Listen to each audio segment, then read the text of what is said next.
మంది భూములను fake documents తో కొట్టేస్తున్న ల్యాండ్ మాఫియా రాష్ట్ర వ్యాప్తంగా పెట్టరేగిపోతోంది. అనంతపురం జిల్లాలో కోట్ల విలువైన భూములు కాజేయడానికి స్థానిక కూటమి నేతల డైరెక్షన్లో మాఫియా వచ్చివాలిపోయింది. 70 ఏళ్లుగా ఇళ్లు కట్టుకుని నివసిస్తున్న భూములకు పత్రాలు సృష్టించడమే కాదు, జీపీఏ కూడా సృష్టించి కొందరు తమ భూములు కబ్జా చేయడానికి చూస్తున్నారని పాపంపేట గ్రామస్తులు ఆరోపిస్తున్నారు. పరిటాల సునీత సొంత నియోజకవర్గంలో ఉన్న ఈ గ్రామంలో కబ్జాకోరుల వెనుక పరిటాల సునీత కుటుంబమే ఉందన్న ఆరోపణలు వెల్లువెత్తుతున్నాయి. అనంతపురం జిల్లా కేంద్రాన్ని ఆనుకునే ఉన్న ఈ గ్రామమే పాపంపేట. ఇక్కడ కనిపిస్తోన్న ఈ ఇళ్లన్నీ కూడా ఎప్పుడో 50 ఏళ్ల క్రితం కట్టుకున్నవి. దశాబ్దాలుగా ఈ ఇళ్లలో చాలా మంది నివసిస్తున్నారు. అనంతపురాన్ని ఆనుకుని ఉండడంతో ఈ భూముల విలువ అమాంతం పెరిగిపోయింది. అందుకే ల్యాండ్ మాఫియా కన్ను ఈ భూములపై పడింది.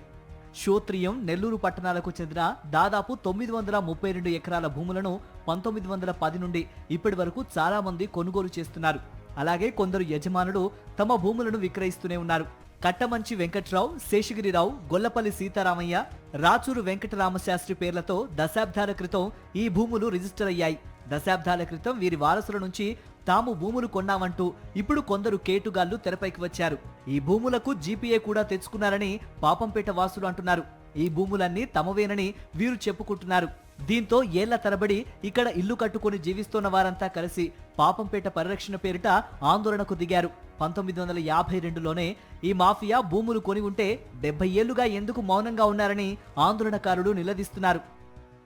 900 ఎకరాలకు పైగా మాది అని చెప్పేసి అంటున్నారు. అందులో మన రీసెంట్గా 298 ఎకరాలకు జీపీఏ కూడా తీసుకురావడం జరిగింది. మరి 1955లో జరిగినటువంటి ఇష్యూని 2025-24 నాటికి తీసుకొచ్చి ఇది మాది అంటే గత 70 సంవత్సరాలుగా ఏం చేస్తున్నారు వాళ్ళు? మరి అది వదిలేసి మరి ఇక్కడ ఇల్లు కట్టుకొని ప్రతి ఒక్కరూ లోన్లు తీసుకొని మరి హుడా నుంచి అప్రూవల్ తెచ్చుకున్నాం, అదేవిధంగా పంచాయతీ నుంచి అప్రూవల్ తెచ్చుకున్నాం, ప్రభుత్వం రోడ్లు వేసింది, కరెంట్ లైన్లు ఇచ్చింది, మంచినీటి సౌకర్యాలు ఇచ్చింది. ఇవన్నీ ఏ భూములను ఇచ్చింది ప్రభుత్వం?